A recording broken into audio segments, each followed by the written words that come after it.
welcome to this DreamWakers Daily conversation. We are so excited to have you, and we're very excited for our guest speaker today, Miss Nadia Hasan. And she is the senior recruiter and talent business partner at Nike. So it's just such a pleasure to have you. Thank you so much for taking the time to answer all of our students' questions today. Thanks, Erin. Hi, everybody. So we'll start off easy. We're broadcasting, of course, to students of all ages, elementary school, high schoolers who might be thinking about the future. So can you just kind of in your own words maybe elaborate on what it means to be a recruiter at Nike and what your maybe daily work day looks like? Sure. So as a recruiter over at Nike, I work with a specific business, and then I support that business and all of their hiring needs. And so recruiting is really just a fancy word for like how we hire. And so I work with people in the business, and we talk about who are they looking for? What does that person, what skills does that person have? What expertise does that person have? And then how do we help them find that person? And then a typical day is meeting with a hiring manager, maybe posting a job online and spending time looking at the candidates who applied, so looking at resumes, potentially screening folks over the phone, talking with them, and then just keeping hiring managers informed throughout the hiring process. Awesome. So to bring it to maybe a little bit more of a personal level, I know that you have done a lot in your professional journey. You majored in business and also math education. You worked in advertising for some really cool companies like Coca-Cola, and you transitioned into teaching, and now you're at Nike. So can you just tell us maybe a little bit about your professional journey?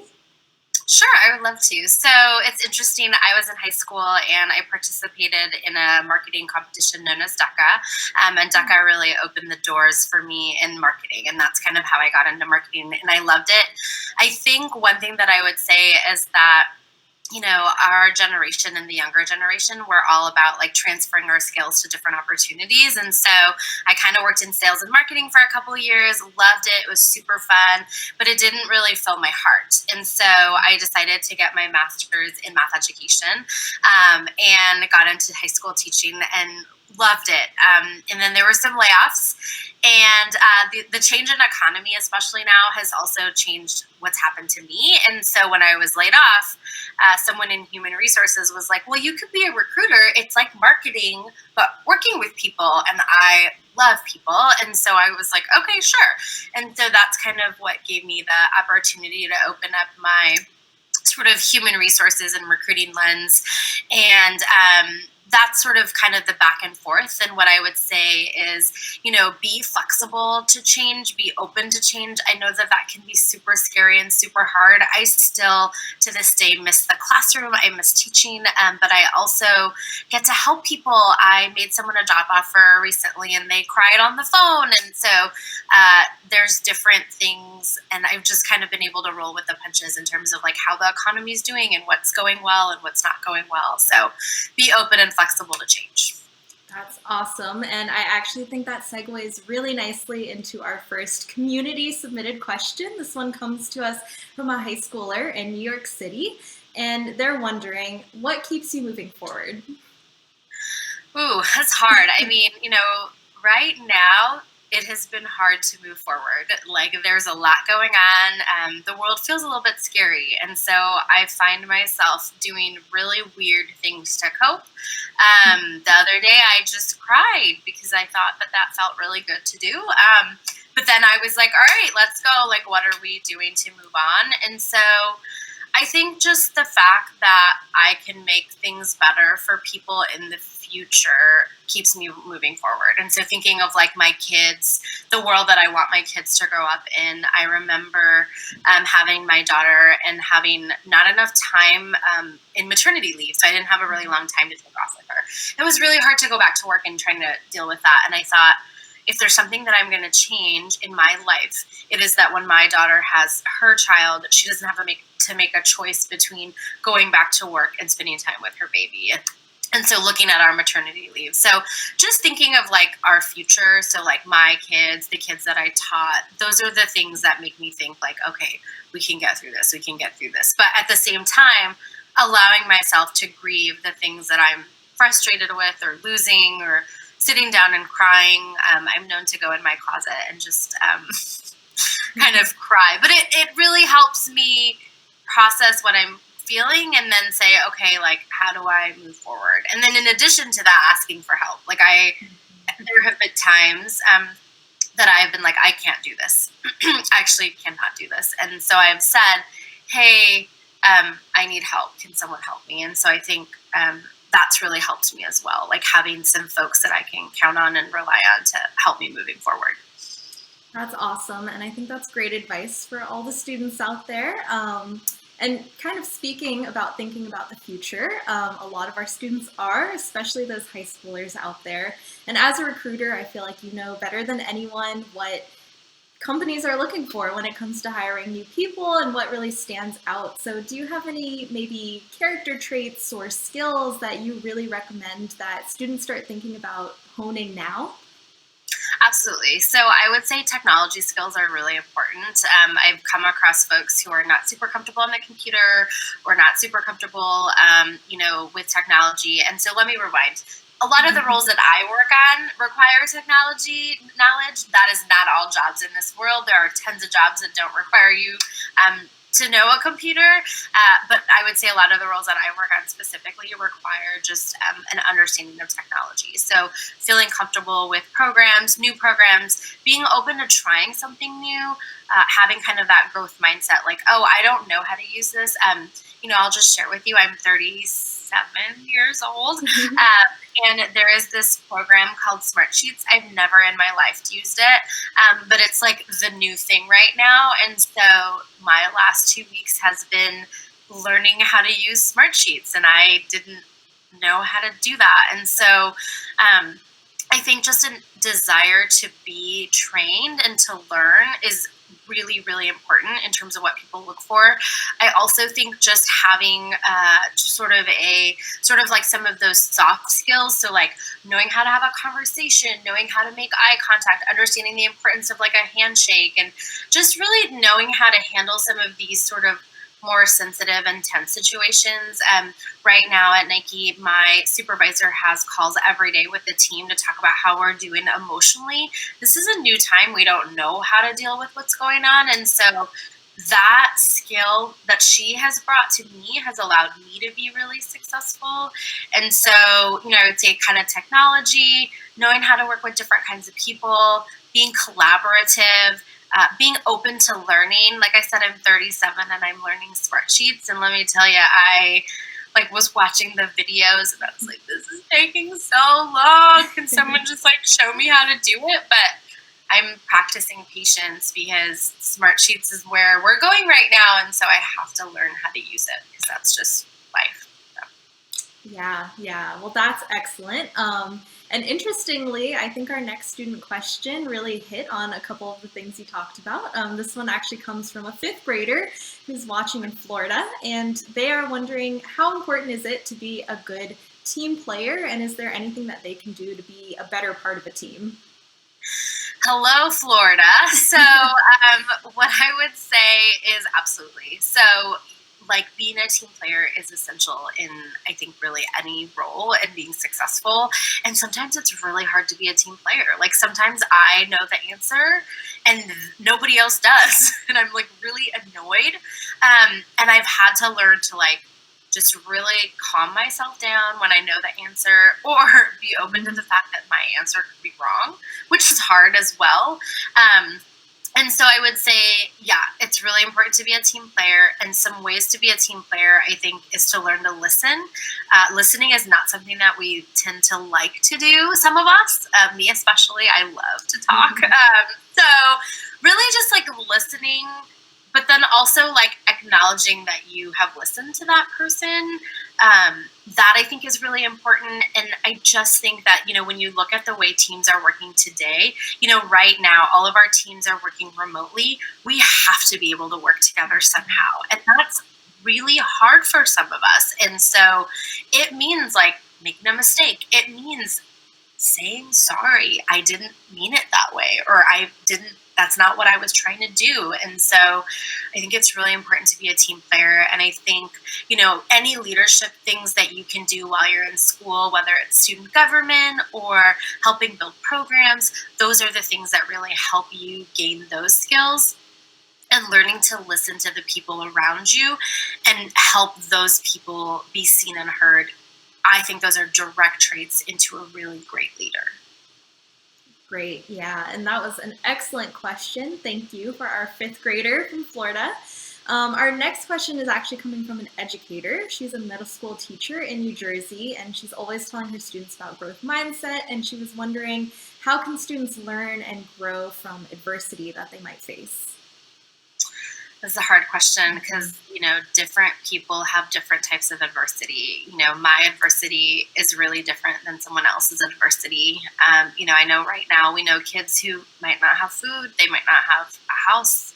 And then we have kids who are like really bored and don't know what to do with their time. And everyone's adversity is really different. And so I think, kind of back to that other question, like learning how to ask for help, like saying like, hey, I can't do this.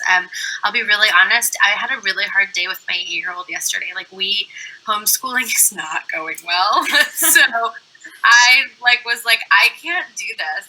And I reached out to a community of people and was like, this isn't going well. Like I need help and I need advice and I need support. And I got so many people who were like, try this, do that, do this. And so, learning to ask for help, and just being really open and honest, like how can we learn from this, and knowing that mistakes are a part of life. Like I believe in my heart, every mistake I ever made is what got me here. And if any kid made the same mistakes that I did, but learned from those mistakes, then you too can also be where I am sitting. And so just saying like, oh gosh, like what happened? What could I have done better? How could I have done it? But also knowing that there are some things that you could be going through that are not for you to go through alone and require you to get an adult or someone that you trust involved to help you get through it. So just I would say asking for help. Like yesterday,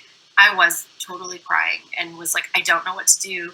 And I asked for help, and so many people are showing up for me. And my mindset today is I'm not going to cry. Like today's going to be a good day.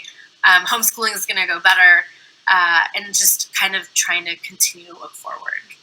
Yeah, I think that's so awesome because really, truly, there are so many people in our lives that want to help and they want to support us. I think it's especially just so heartening to see that, especially in these times, that communities want to come together and support each other. So that's really great. I just wanted to kind of spin it a little bit more personal. You might know March is Women's History Month, and we've been celebrating it in our classrooms in March and really highlighting some strong, awesome women like yourself.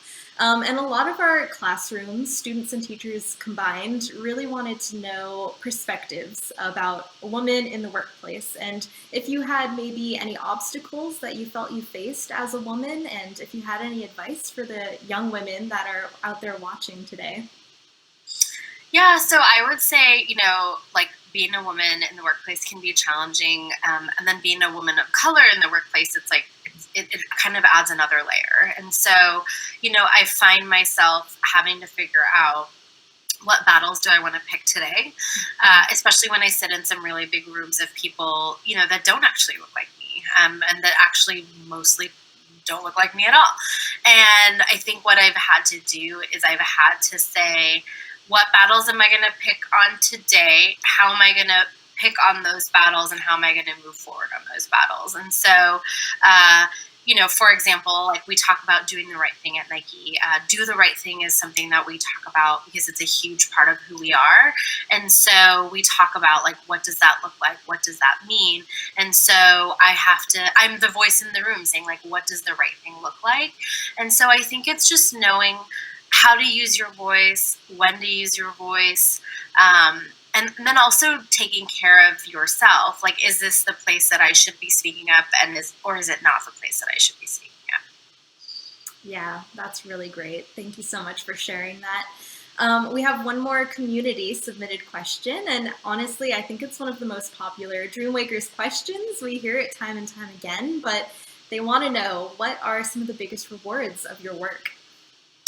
Sure. So I know I mentioned like probably the thing that brought the most joy to my day once was I made somebody a job offer and they were like on the phone crying. And so just being able to help people kind of guide through their career journeys, I think that's a huge part of what like really brings me joy. So, helping someone find the really great job and telling them that they got the job and this is what we're going to do for them and this is how it's going to go, but also helping people figure out what they need. And sometimes, I've made the phone call and been like, ooh, you didn't get the job. Sorry. But then talking through, like, what does that look like? What does that mean? Like, does that mean that there's another job? Like, what is that job and what does that job look like? And so I think just really being thoughtful about that. But gosh, I mean, I get to help people kind of figure out their next career move every day. I get to help people come, my businesses figure out what they need in terms of hiring.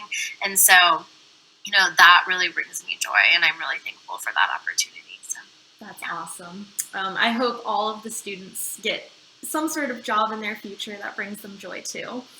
And just kind of to wrap up the conversation today, I know there was a lot that we touched on. It was amazing and full of advice, but do you think that there's maybe one or two themes or pieces of advice that you just really hope sticks with the students who are watching today? Absolutely. So I would say, the first piece is like, self-advocacy or learning how to advocate for yourself. So whatever that looks like, if that means, speaking up to an adult and saying, hey, I really need help with this or I really need this, advocacy is going to go a long way in your life. Because if you know how to do that today, in 10 years when I offer you a job, you're going to ask for more money because you should ask for more money. And so advocacy, like learning to speak up for yourself every time, all the time, is really, really, really hard. But the reward of doing that, I think, is so important. So just standing up, speaking up and saying, I need help, or I can't do this, or I can't do this, but I want to figure out how to do it. So can somebody help me? And so just learning to speak up for yourself and find that voice inside of you, finding those people that are going to help you, because, one of the things that we've noticed is that sometimes people don't even apply for the job because they don't think they're qualified. And, there's sort of this like self-confidence, like, oh, I'm not good enough, or I can't do this. And then there's other people who are like, I can do that. And they're not as good as you. And so, we're seeing a lot of like just patterns of like people who are like, oh, I'm so great, I can do this. And then those people are not great. And then people who are like really, really great, but very, very humble. And so learning to advocate for yourself. And then on that point, I would say, don't be overly humble, especially when you're applying for a job or trying to get a job. You have to show off. No one's going to show off for you. You have to say, oh, I've done this and I've done this and I did this. And that's something that some of us are not really good at doing. And so learning to say like, oh, well, I ran the leadership group in my high school and I ran the newspaper and I ran the school this, and learning how to show off, because that is going to help you get the job. Because if you don't show off, 16 people behind me are like, oh, I did this and I did this and I did that. And you're just as important and just as valuable as those people. That's really awesome advice. And I hope that really just hits home with a lot of the people watching at home today. And gosh, time really flies when you're having a great conversation. I wish we had more time, but unfortunately that was the last question for today. But I just wanted to say thank you so much for taking the time to answer all of our community questions from our students and our teachers. I'm sure they appreciate it. And I also wanted to say thank you for everyone who's tuning in from home today. We really just love having you guys for these conversations, and we love hearing your questions and your comments about our conversations. I just wanted to let you know that we are doing these every weekday, so you can tune in live on Facebook at 1 p.m. Eastern Time. We will have a different speaker every single day, and it's really exciting. If you miss them for any reason, we'll actually be posting them as a video on our page as well, so you can always come back and watch them later. But once again, thank you, Nadia, so much for your time. But that's all from us today. I hope everyone has a great day out there.